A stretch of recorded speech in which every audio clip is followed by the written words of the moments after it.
Here we have the TruXedo Sentry CT. It's a pretty cool cover. It is a rolling cover, but it is interlocked aluminum slats. So you get the functionality of a roll cover, but the security of a hard cover.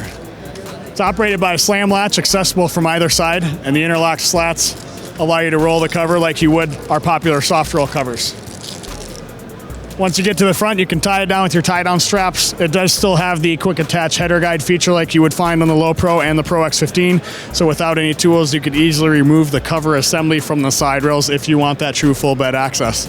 Coming back on the way down, we did add a secondary security latch in the center here, which kind of allows you to not be able to pull up on the cover there as well, just providing additional security there. One of the cool things about the CT cover is the fabric we use. It's a nice matte finish cover. It kind of matches bed caps real nice, but it really does well against dust and dirt. Does not show it very much. All you need really to clean this is water and soap, or just going through a car wash. There's no special treatment or conditioner you need for it. So it does really well with that, and we're looking at a retail price point on the Sentry CT of $959.